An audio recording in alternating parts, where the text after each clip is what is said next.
think of it this way. Think that something has to be down to sustain the sound, whether it's your fingers or your foot. Okay. Okay, if you think of it that way.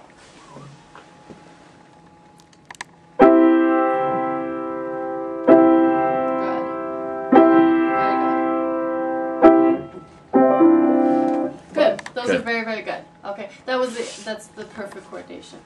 Okay, so to just take this whole thing out of context, spend a little bit of time each day, maybe as a warm up, and just play some chords. Play any chord anywhere on the piano, and just see if you can get more used to this chord. It is a really strange coordination because it's like rubbing your tummy and patting your head or whatever you want to call it. But maybe practicing that and then putting it back into tuba balalaika is maybe a better progression for learning how to pedal, because it's pretty tricky.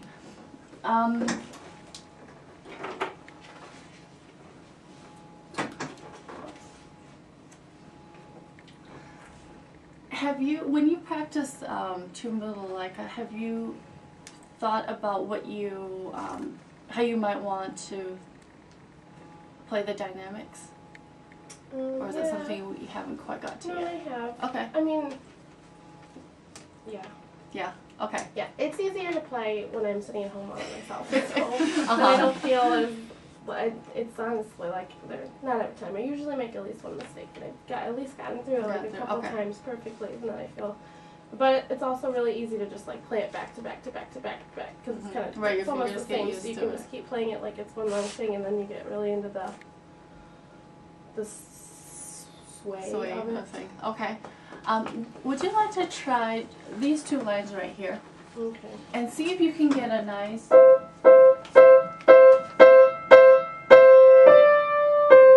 little crescendo built into that third bar.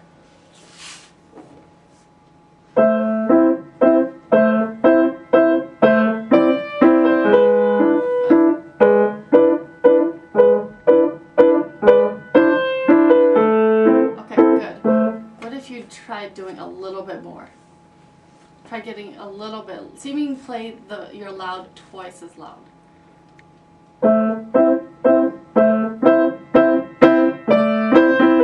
No, that was good. Okay, no, that's okay. Try it again. Sorry, try it again. Okay.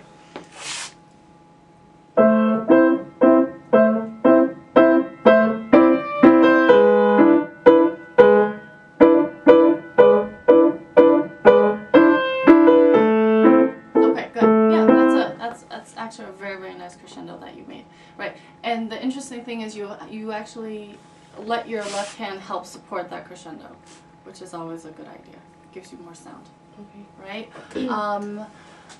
So something that you can add into the rest of the piece is just a line of crescendos here. And this, I know it seems kind of weird. It's like you don't crescendo to anything. So this is sort of, let's see, you're at mezzo forte here, and then you start mezzo forte, and then you grow maybe to a forte, and then you just slightly come back down. And this moment is the first piano that you have in the whole entire piece. So, you want to play sort of as softly as you can to make it a little more special, right? Okay? But that was actually very, very good. Okay? So let's leave this one for now, because the piece is actually in really good shape. It's just a matter of getting the pedal in there now. Okay. Right? Okay, so let's let you take this week to work on this whole coordination with the pedaling. Okay. Don't worry if you can't make the pedaling exactly how you want it. I think right now in sort of your learning process, playing just the pedal exercise and getting that down is the most important thing. Okay. Okay, for this. Okay. Okay? So we'll leave that one there. Okay, let's go on to the light and blue.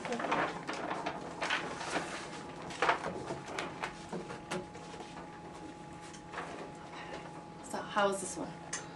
It was tricky. It was trickier at first. But it took me a while to figure out how it was supposed to sound, like in my head. So I wanted to play it like the rhythm that I had at first. I don't know how to explain this. You mean the swing rhythm, or? Yeah, the swing, like, I couldn't figure that out, so then I was playing it just, like, as written, very squarely, and then... Okay, that's always a good and then I place to was start. playing it, like, holding the first H note, and then I didn't like that, because it doesn't really make sense in every single measure, so then I switched it to the second one, kind of, so that the backbeat is emphasized more. Okay. Does that make sense? Mm-hmm. Okay. So. Okay. So where is it right now? I can play it kind of, but it's not great. Okay. Well, you want to play maybe the first page, and we'll see where it is.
Okay, good. Hey, very, very good job. I know you don't think you've gotten that far, but I mean, I'm amazed at how well you can play this in just, is this your third lesson? Yeah. Yeah, do you want to sign up for class piano with Anne? She can do some good students in her class.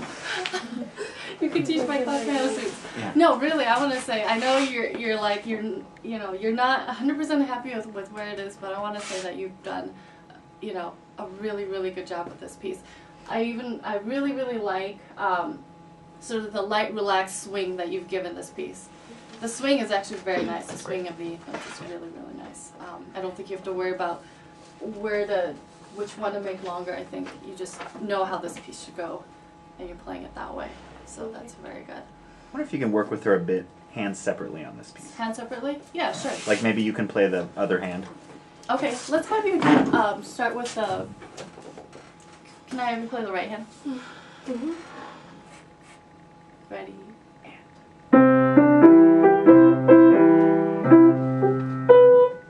One more time. Let's make it ready. Beginning? Yes, ready, and.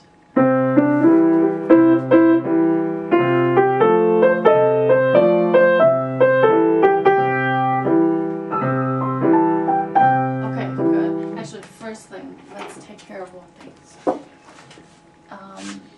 Last week, Justina introduced the slur to you.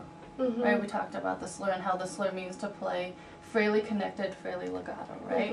Mm-hmm.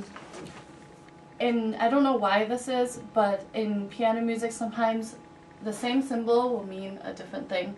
And so these guys here, I know they look like short slurs, but they're ties, right? Yeah. Okay, so just to make sure you don't play the second one. Oh, okay. Okay, so I like to sometimes go through my music and just cross them all out, just in case. Okay. So it'll sound like...